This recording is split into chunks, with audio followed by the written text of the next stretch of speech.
Marcus had been camping all his life. He knew the woods. He knew the rules. But when his old college friend Dana sent him a link to a free campsite deep in the Pine Ridge Forest, something about it felt off.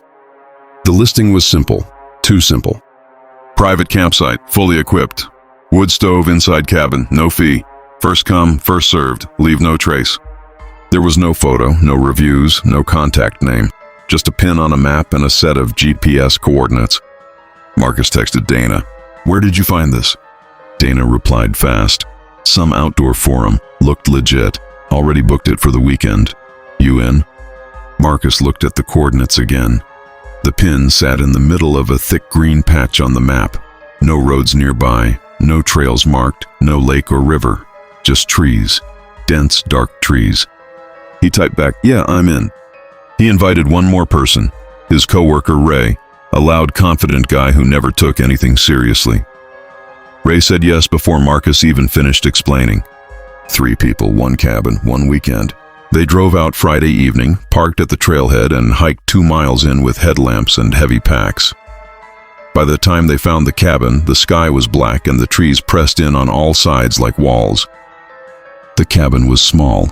1 room, 2 bunk beds, a table, and in the corner, an old ironwood stove. It was squat and wide, with a thick black pipe running up through the ceiling. The door of the stove had a latch shaped like a hand. "Weird little thing," Ray said, tapping the stove with his boot. Marcus didn't say anything. He just looked at the latch, the small iron hand, and felt a chill that had nothing to do with the temperature outside. Dana dropped her pack on a bunk and clapped her hands. "Okay, let's get a fire going." By 9 o'clock, the stove was roaring, the cabin filled with orange light and the smell of wood smoke. They ate canned soup, drank hot coffee, and laughed about old times. Ray told bad jokes. Dana complained about her job. Marcus leaned back and tried to relax.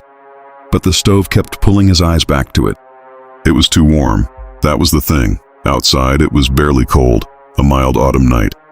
But inside, the stove burned like a furnace. Every piece of wood they put in caught instantly, burned fast and bright, and then went dark like something had swallowed it. "We didn't put that much wood in," Marcus said quietly. "What?" Dana looked up. "The fire. We only loaded 3 logs. That was 2 hours ago." Ray laughed. "Good wood burns long, man. Relax." But Marcus walked over and opened the stove door with a rag. He looked inside. The fire was burning strong. Steady orange flames, no ash, no coals.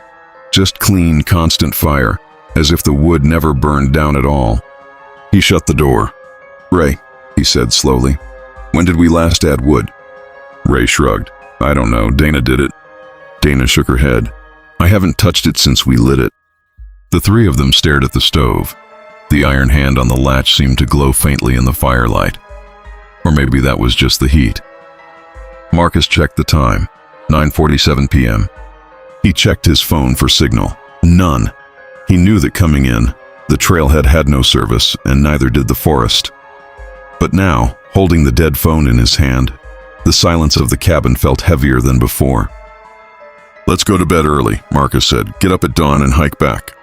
Nobody argued. Marcus woke up at 2 a.m. The cabin was still warm. The stove still glowed faintly through its iron seams. Dana and Ray were asleep in the bunks across from him. He lay still and listened. Then he heard it. A low, rhythmic sound, like breathing, but not from Dana or Ray. It was coming from the stove. In, out, slow and deep like something sleeping inside the iron box. Marcus sat up very carefully. He put his feet on the floor and waited. The breathing continued, slow and steady, matching the soft pulse of the fire glow. He told himself it was just the way air moved through the flue. Old buildings made noise. Pipes expanded in heat. He was half asleep and hearing things. Then the iron hand on the latch moved. Just a twitch. Just a small rotation. Not enough to open the door, but enough that he heard it. A faint metallic click in the silence of the room. Marcus did not move. He sat on the edge of the bunk for a full minute, watching the stove, not breathing. Nothing else happened. The fire glowed. The breathing sound faded. The cabin was still. He woke Ray by grabbing his shoulder. "I heard something." Ray blinked, groggy. "What kind of something?" "From the stove." Ray stared at him for a long moment, then looked at the stove. It sat in the corner, dark and quiet, the latch still.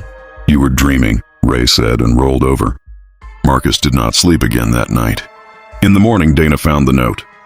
It was on the table, folded under Marcus's coffee cup, a cup that had been empty and upside down the night before. None of them had put a note there.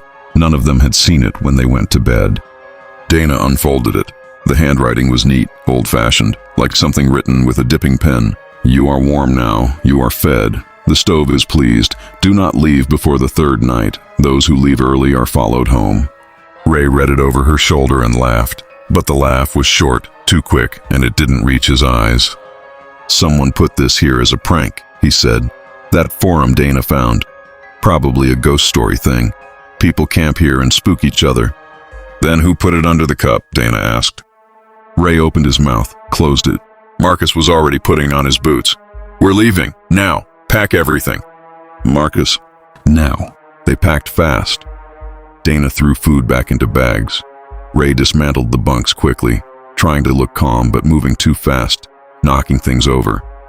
Marcus kicked dirt over the fire and then stopped. He had not put new wood in the stove since last night. He opened the stove door. The fire was still burning. Perfect, clean, steady flames. On the bottom of the stove, among the flames, there was a shape. Small, dark, curled up like something sleeping, like a hand. An iron hand with its fingers curled inward. Marcus slammed the door shut. "We're gone," he said. "Right now?" They made it back to the trailhead in under an hour. They moved fast, barely talking, boots hitting the path hard.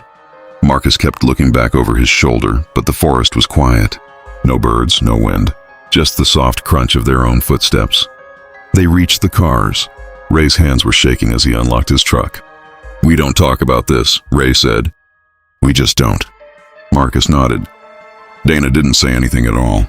They drove home separately. 3 cars, 3 different routes. Marcus got home at noon. He stood in his kitchen, made a coffee, and tried to convince himself it was over. That night, he woke up at 2 a.m. His bedroom was warm. Too warm. He had not turned on the heat. The windows were closed. He lay in the dark and told himself it was just the building.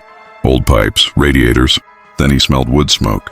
He got up slowly and walked to the hallway. The smell was stronger there. He followed it to the living room, to the corner by the bookshelf, the corner where, 3 years ago, there had been a fireplace that he had bricked up and covered. The wall was warm to the touch. From behind the bricks, something breathed. In, out, and in the silence that followed, there was a soft, metallic sound, like an iron latch turning. Marcus took one step back, then another. His phone lit up on the table. A text from Ray. "You smell smoke?" A second later, one from Dana. "Don't open the wall."